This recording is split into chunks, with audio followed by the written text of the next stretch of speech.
Hi, I'm Prince Darkly, and lately I've seen a lot of people insulting movies online and videos, and I thought that looked so fun. So, I'm gonna throw my hat into the ring and give it a try. All I need now is a bad movie.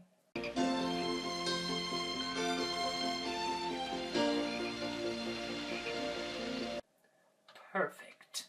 We open on the villain of the movie, Princess, and as there's little indication that she is royalty outside of having minions and a dark castle, I prefer to think she was named that by a rather unimaginative parent. Princess wants to steal a planet made entirely of diamond. Greed. An understandable motivation. You are going to destroy everybody in the whole universe. You will destroy yourself.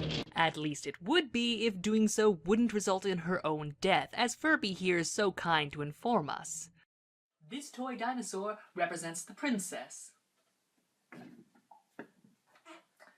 This is what she's done. You can stop me, but there are others. Where is my horse? At least let me say goodbye to my horse. Oh, well now it makes sense. He's obviously senile. I'd ignore him too. You'll destroy us all! You'll destroy yourself! Where's my pudding? Following that, we're brought to Rainbow Land, the opening title, and a rainbow-maned horse called Starlight being attacked by a bee. But he has no time to fret over such trivial matters, because it's spring! Wake up, flowers. I've been up for hours.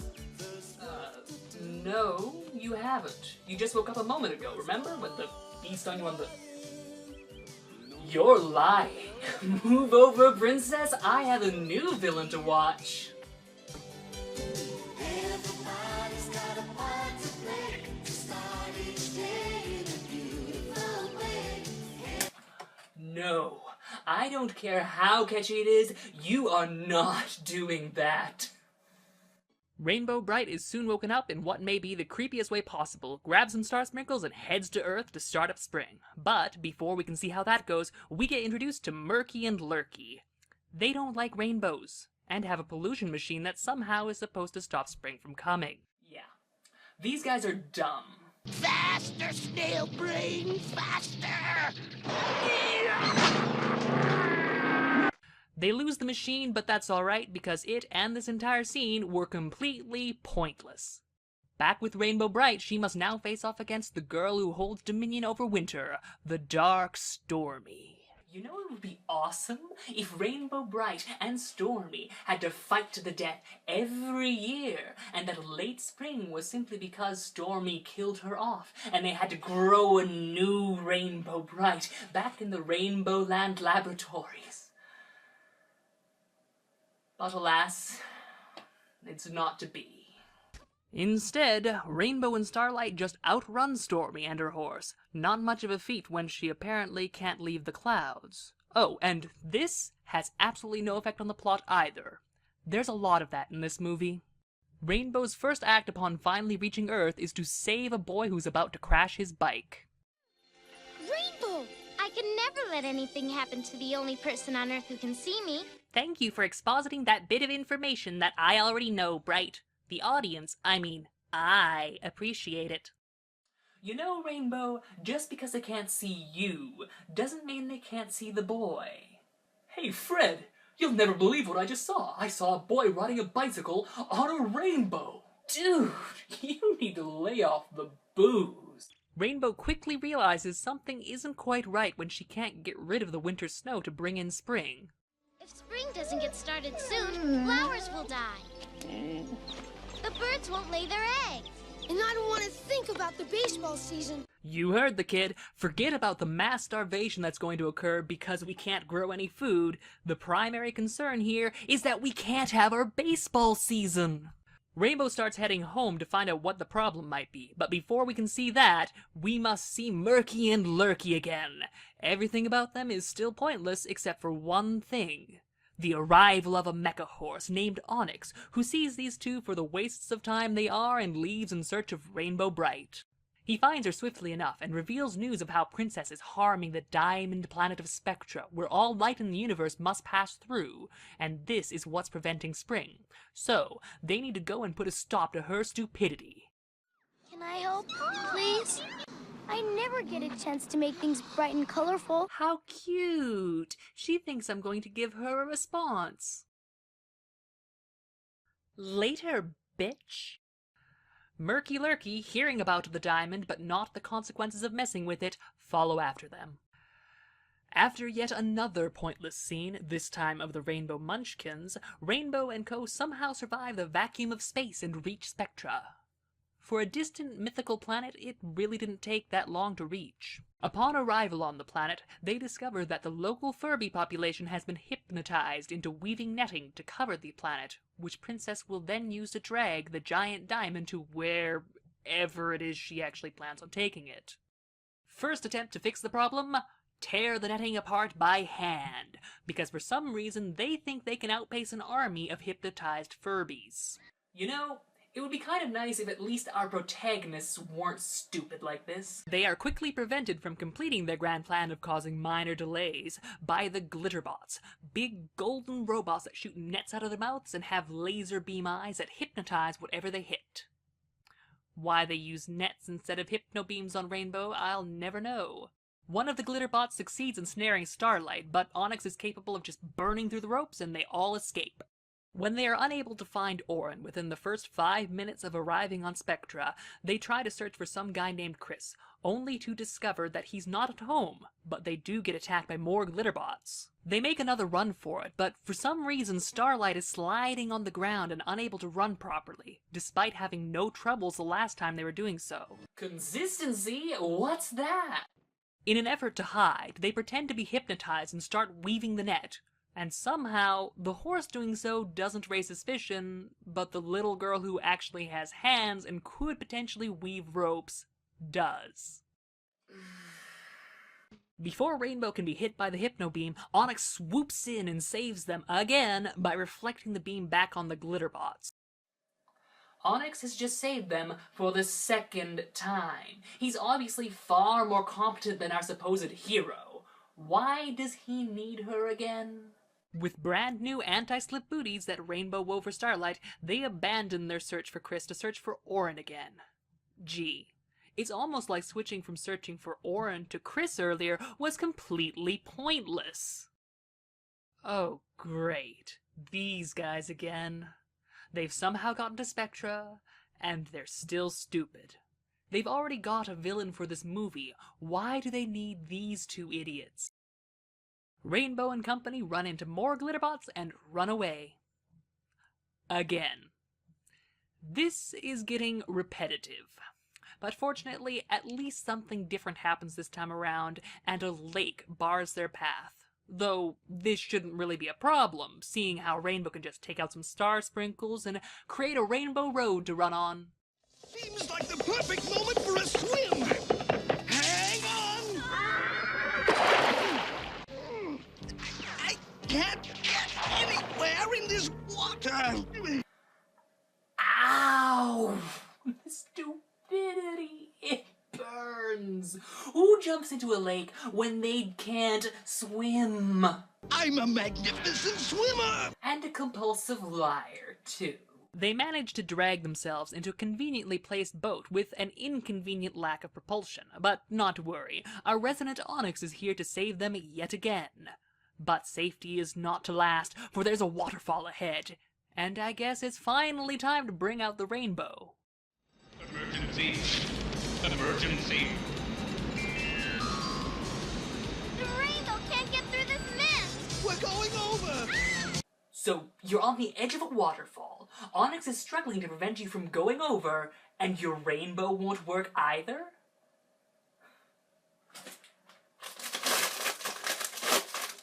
This is actually getting interesting.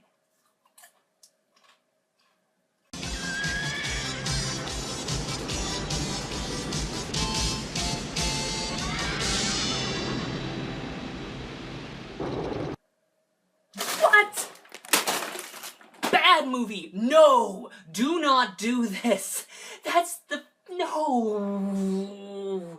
It's not good storytelling to have an all-powerful character saving our heroes at every turn. And you know what? This time it's not even believable. Onyx was having a hard time preventing them from even going over, and yet I'm supposed to believe that somehow with a hold so precarious he'd drop a fucking teacup, that he's able to lift up a boat containing a full-grown horse straight up into the air. Ah! When they finally decide to stop breaking the laws of physics, we run into our token male character for the boys in the audience to latch onto. Dropping a boat on me is gonna stop me. You'd better think again. This is what you call help? A girl? You bring me a girl? I'm braver than any girl. Preferably around his neck. After they leave to go and meet the princess, we get murky-lurky with more pointless shenanigans. I'd tell you how happy I am to see them, but that would be a lie. Next. So, we move from a pointless scene to, another pointless scene. The accident rate is up. The birth rate is down. Whoa. Hold on 1 second there. Did you just say that it's affecting birth rates? In order to affect birth rates, it would have to first affect conception rates. Which would mean this spring is at least 9 months late. Whoa. I guess that trip to Spectre took longer than I thought. Back with characters that actually matter, Rainbow and company have reached Princess's castle and are spotted immediately.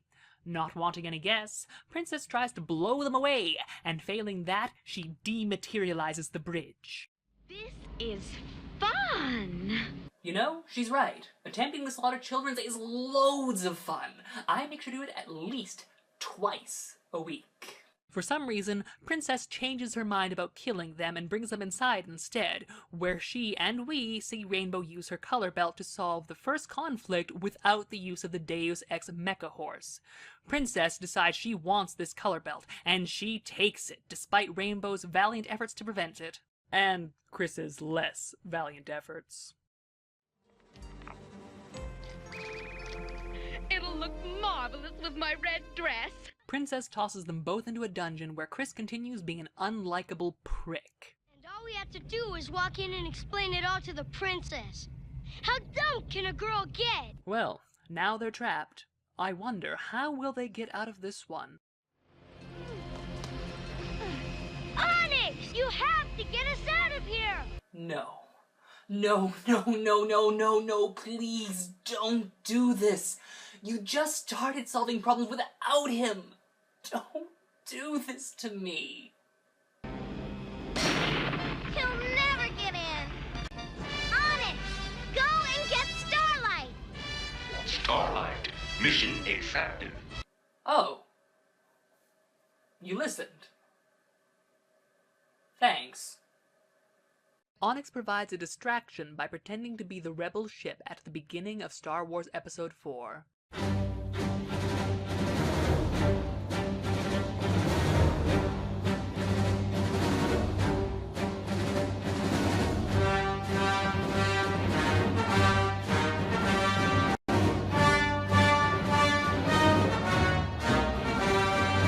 This allows Starlight to trot through the inexplicably open front door.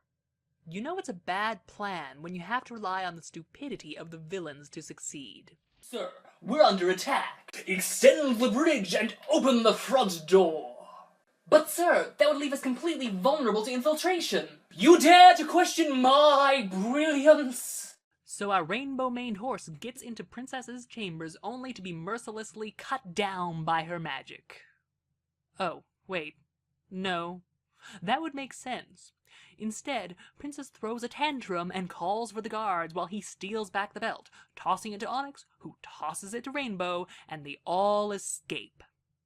Unfortunately, Rainbow is running low on star sprinkles, so she plans on going back to Rainbow Land to rearm. Though, considering a one-way trip was long enough to affect birth rates, I don't see how they can afford to triple the travel time by going home and back again. But it doesn't matter. Princess finally uses her magic to capture them with a magical pink space tornado, sending them to a rocky prison planet where the price for their freedom is the belt. Upon arrival in their cell, Starlight is taken by their jailer and renamed Crusader, though, considering his compulsion to lie, I wouldn't be surprised if he was on the wrong side to begin with. How will they get out of this one? Will it be through the ingenuity of Chris, finally giving him a purpose in this film? I'll get your horse back. Come on, Onyx. No, of course not. He's incompetent. It's the Deus Ex Mecha Horse, of course, charging through solid rock to get them out so that he can fly off and save Starlight. But before they can do anything, space lizards from nowhere attack! Lizards?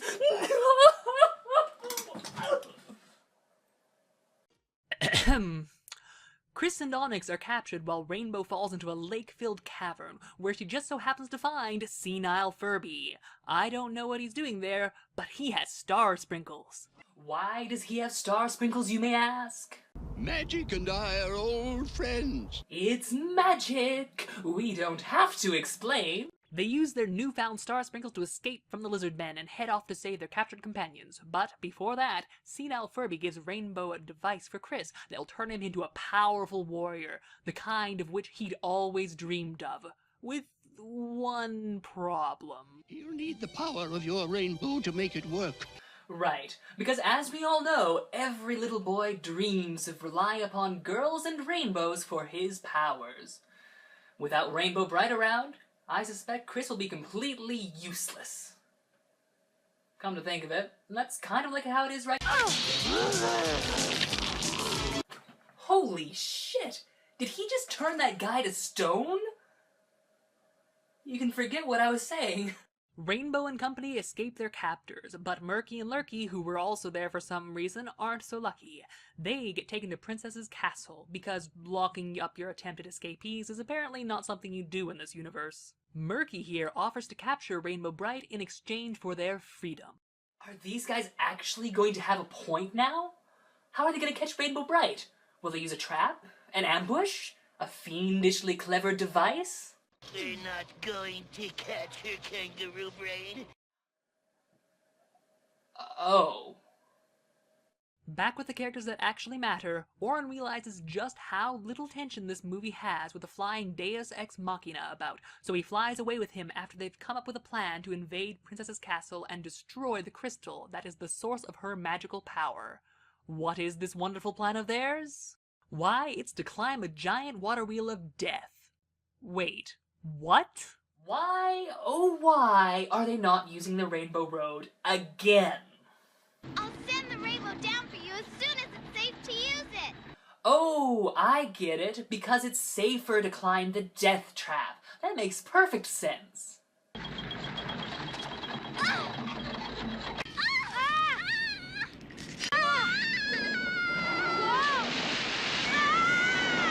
I can feel the safeness. Rainbow and Chris manage to get into the castle and confront Princess. You ever get a sense of deja vu?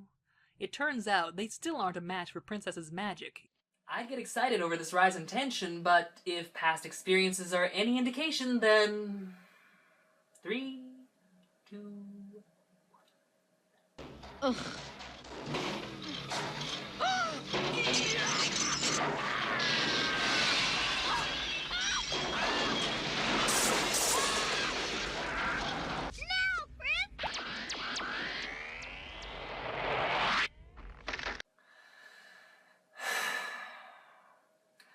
At least it wasn't the flying horse. Well, what do you know? It looks like they're still in trouble. Maybe we can actually get a proper climax.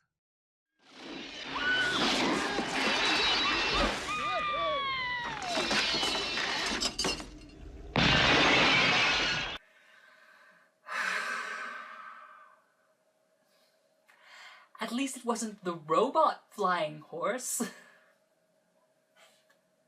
But wait, there's more!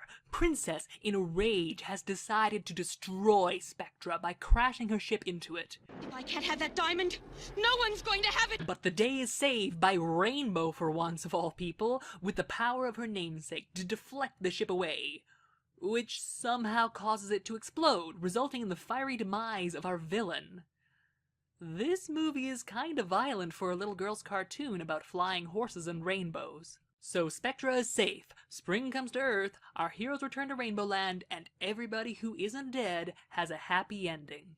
Well, ladies and gentlemen, that was Rainbow Brite and the Star Stealer, and let me tell you, it's really not very good. Most characters are either stupid, annoying, unnecessary, or some combination of the above.